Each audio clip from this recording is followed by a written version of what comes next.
Right, queen's pawn's opening.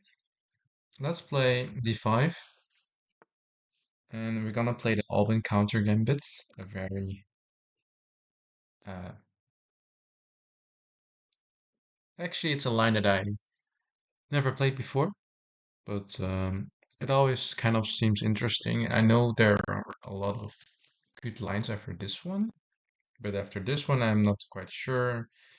I guess queen takes, knight c3, but then we can take here. And after takes, we have take. So I guess we can take with the queen in this case.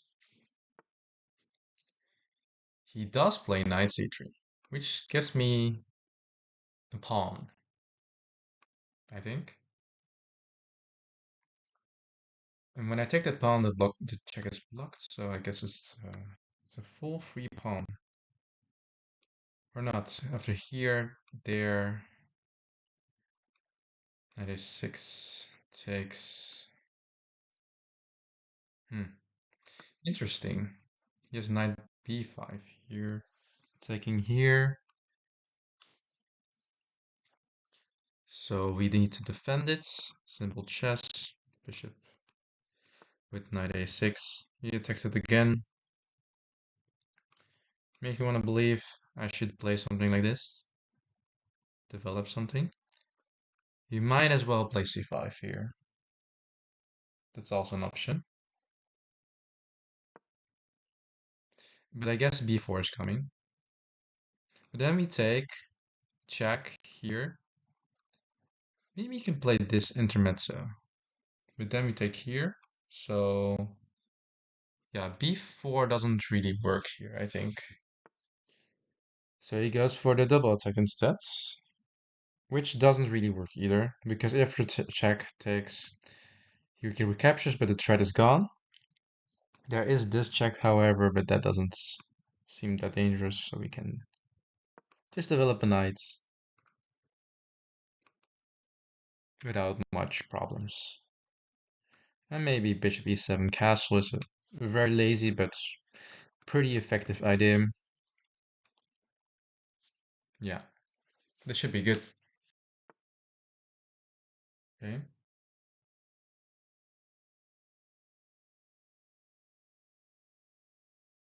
So this indirectly attacks the pawn, but the pawn is also kind of defended.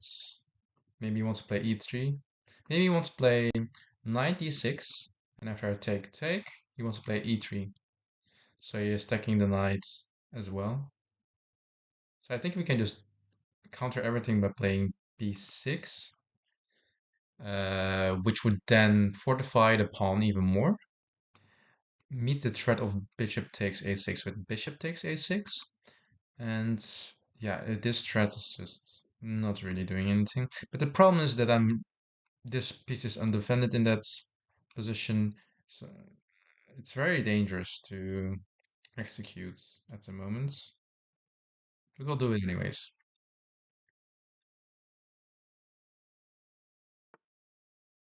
Yeah, so it goes there. I guess we can just go bishop here now.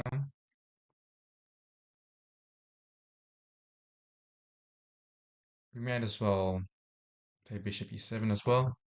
It's also a possibility.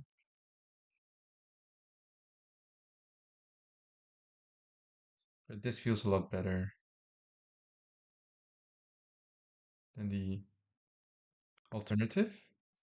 Also delaying this by quite a while. Now I want to do this because I don't want to waste the tempo or move on bishop e7, then bishop d6 takes. Because I have to play that move anyways. He takes back. Then we can go knight b5. But I think now we kind of have to. We cannot move the rook because then we will lose the pawn. So I guess this is kind of the one of the few moves we have in the position.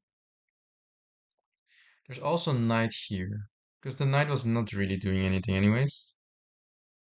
So I guess now is one of the times, but then maybe knight 5, and then this is undefended.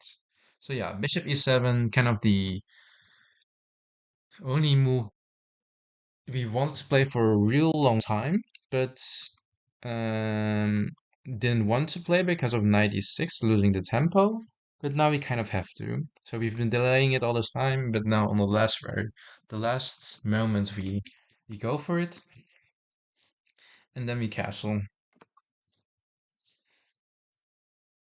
And now, ladies and gentlemen, our position is good. For at least now. The only problem is now the knight on a6 is not doing anything, which we'll try to counteract by perhaps swooshing like this, like going like this.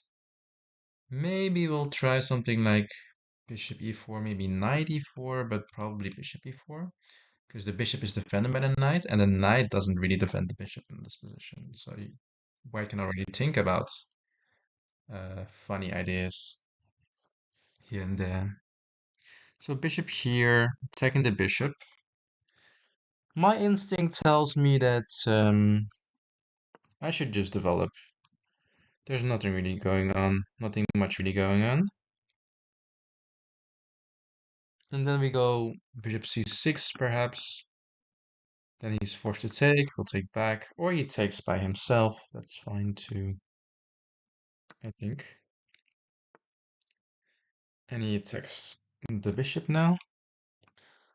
Now the bishop is probably best stationed on d5 or e4. d5 looks like a very juicy square to go to b6 and then maybe play c4. Um, yeah, so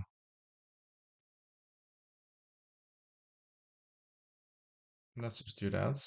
But knight doesn't really want to hop in here anymore because the bishop is gone. And now the knight here looks a bit clumsy, looks a bit awkward, like what is it really doing there? And we'll just slowly build up the position, maybe play rook e8 in the near long future when the knight leaves that space. But not now, obviously. Now it's not the time. Maybe a slow developing move as h6 is even possible in this position. The only file that's open is already controlled by us. It's doing very well at the moment.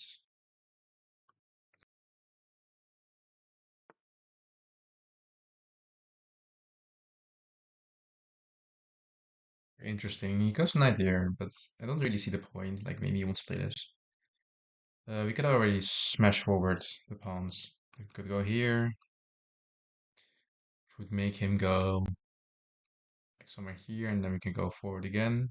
But then we would lose this pawn. So maybe not yet. Maybe not yet.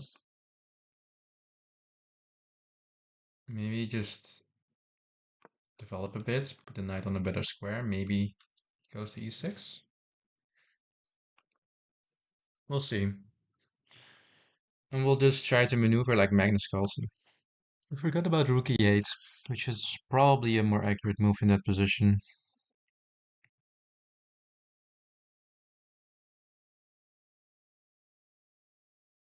This just looks bad. So I'll just take and play rook e8 here. It's not looking good at all for him.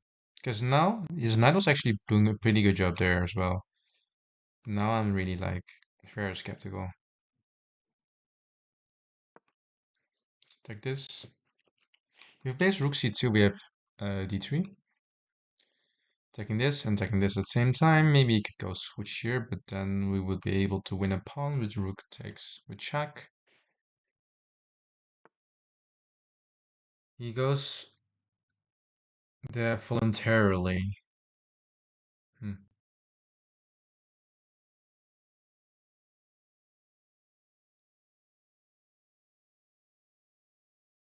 I really don't like this for him for some reason. Like, first off, maybe d3.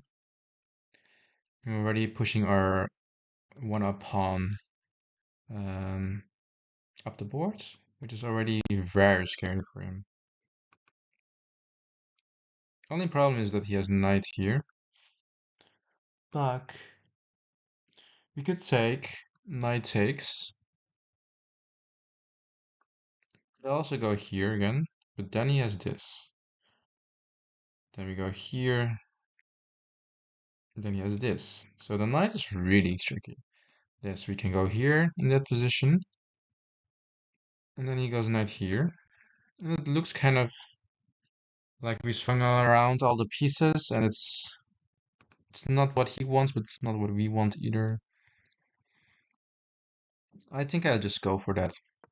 We'll just play around with the pieces.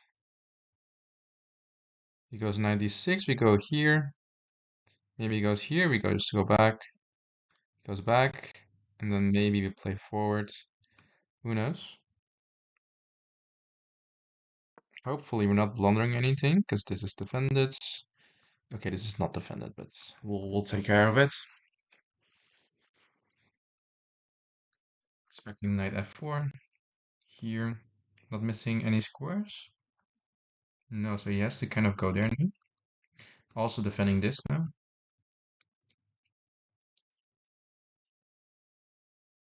And then we can hop in the position with maybe something like this. Maybe even this. Um, but we also could just play it simple and just push the pawn up the board. And the pressure on the position is just building. Maybe even pushing this pawn. Nah, we'll push this one first. And then we'll push the other one. It's right there. You could just castle. Just could just go here, but then we have to stay in the line.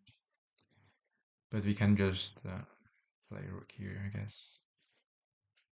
Keep everything defended. Yeah, this is okay.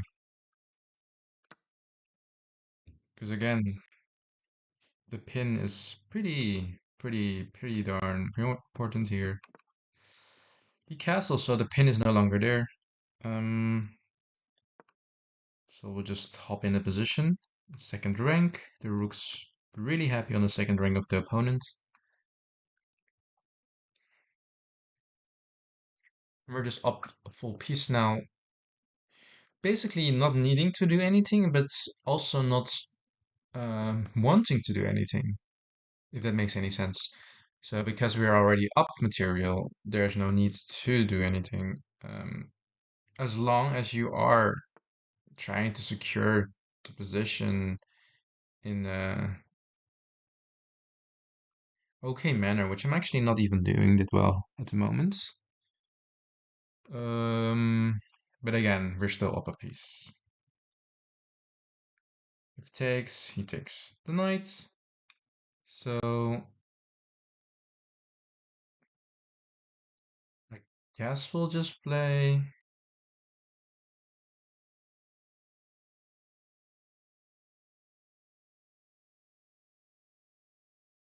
Hmm, actually, not even that easy.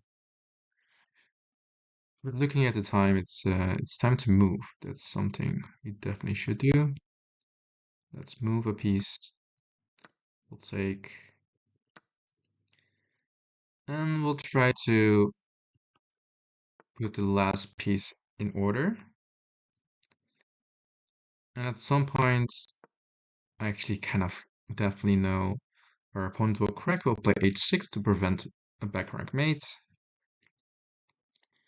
For now, we're just chilling in the position. It's nothing really dramatically we need to take care of. We have knight c5, knight d3 ideas. So he wants to take care of that. We'll uh, we'll hop around a bit before we take any measures here. Oh, here's this though. We have to be careful because here and there's already like a mating idea. Yeah, I have to go back. Still h6 very much on the table. And I could have just, yeah, I'll take back my words. Like in the previous move, I guess we just should have just um traded off the knights. Now this is just a hassle to deal with, and yeah, don't like it at all. Now this is a much better move because now we don't have mating problems. And then we can slip in the position with this as well. Starting to look a bit grim for him.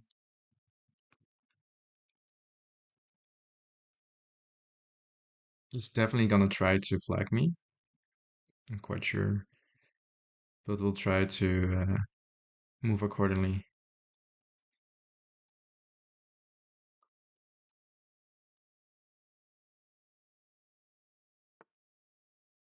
Okay. He's making some holes in the position, which I will try to make use of.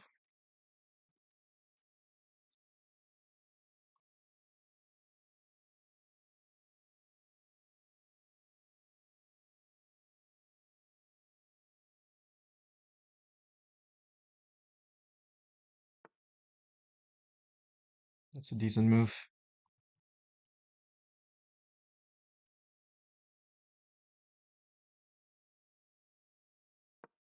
You can just go here. It's fine. You might even go here. Because the activity of the pieces are getting a bit much.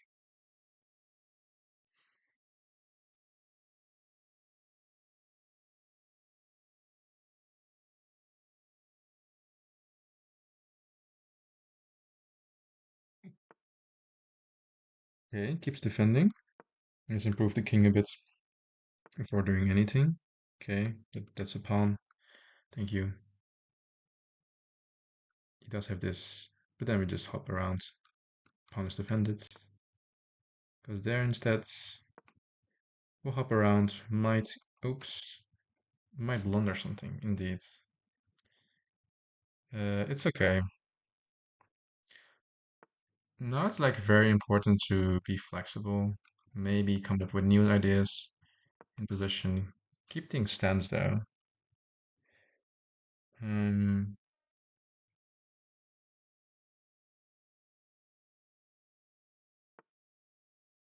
but yeah, it's just under time pressure. It's just really hard to convert these positions. But also, even without the time pressure, we I don't know. I don't know what happened today. Let's just try to go here. Okay, let's just defend this pawn first. And under time pressure, you just try to like make moves. Try to kind of react to your opponents, I guess. But I also failed to do that a few times. Notice how the knights going back is very often missed, even by advanced players. So even here, I also missed it, admittedly. But let's go through the game. It wasn't really my best game, I have to admit. D4, D5, open counter gambits. D takes E is actually the way to go. And after D4, instead of like playing E3 or something,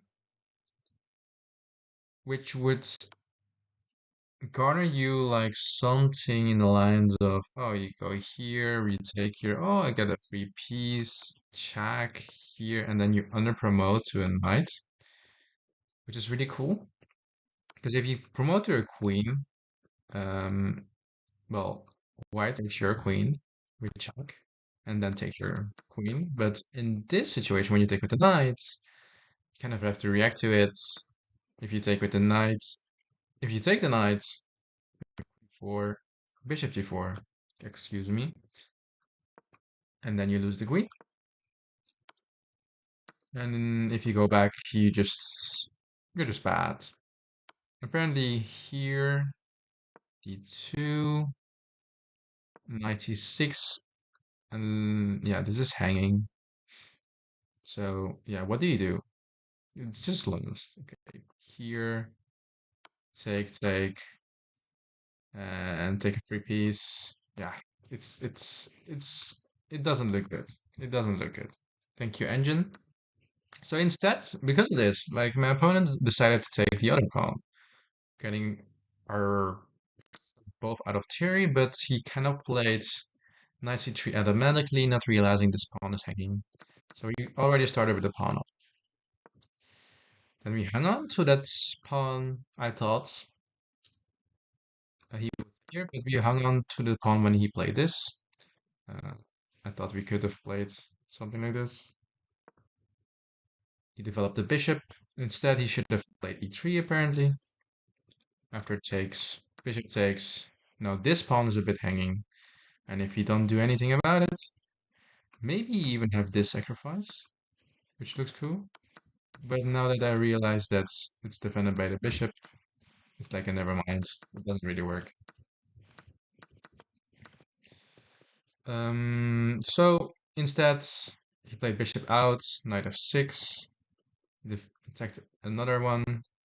Was really hesitant on playing a move here. I was thinking bishop e7, but then I was thinking, uh, am I not in trouble after check takes? Notice how we lose the tempo and something like, well, first off, it's attacked twice. Second, we can't castle. And if you play this, there's e3 after takes. Well, there's even bishop e5, which is really annoying. So I guess my instincts were kind of right. I'm not really sure. It's a very difficult position. It's also quite equal. Apparently 94 defends everything, but even here e3. Oh wait, yeah, you attack a bishop. Okay, it's definitely not mate a7. So yeah, opening here. We'll take bishop d5, knight back to c7. Notice that there are a lot of good moves. Rook a to e8 was indeed a bit better. We forgive ourselves. We still made improving moves. We take that thing off the board. Honestly, we didn't even need to because this, and it's our turn to move. This, and it's his turn to move. Like the difference is quite uh, big in this situation. Also, the knight has improved. Also, take him with this knight. That would probably be better. Also, check. Cool. Yeah. So after e3, b5, knight hopping here and there. Apparently, I made a mistake here. I should have gone knight e6, improving the knights. And after castles, go b5. Then he goes here. Then rook d8. Then knight here. Then hop down here. And after takes, g6. Knight goes to us here, maybe. cd. And let's say knight here. Apparently, this pawn is really strong, which I didn't see. Apparently, the knight has a lot of space to move into, which I didn't see. But obviously, we're going to forgive ourselves for doing that. Because these positions are really computer-esque to play out. One wrong move and you're out. Let's say this. How do you solve this? Because I don't see it without looking at the engine. Oh, I do. There's 93 indeed. Taking both. But maybe prepare something like that. Let's say this and preparing this. And one step in the wrong direction. And now I think this doesn't work anymore. Because now after takes, it's just not good. Oh, but now there's this. Lucky save. And knight f3 check. Wow. Very cool. So after 96, we made a slight mistake, but everything seemed fine. I was kind of hoping to not to see knight b7 indeed. Oh yeah, that would indeed drop a pawn. I'm really happy that he didn't see that. And then we could just slowly build up the position. I thought like if he would castle here, I think we just play d3 and look at his position. We have everything to play for. We just slowly play this out. Instead, yeah, blundered the knight. which we happily took, and then we kind of struggled in this position after, yeah, after those consequences of haphazardly, lazily putting the rooks on the second rank in CB3, and after moving my knight directly to E6 and trading off, I was still quite sure that I was winning because of the material advantage, which is really nice. Yeah, a bit of haphazardly made moves here and there. Maybe this was indeed a lot better. But yeah, he kind of tricked me and I fell for it. Then I tricked him. Then we had a transcribble where he tricked me. And yeah, we're still better somewhat in this position, but things didn't really go our way. Things really didn't go our way, honestly. So yeah, that was the game. Thank you guys for watching. See you guys next time.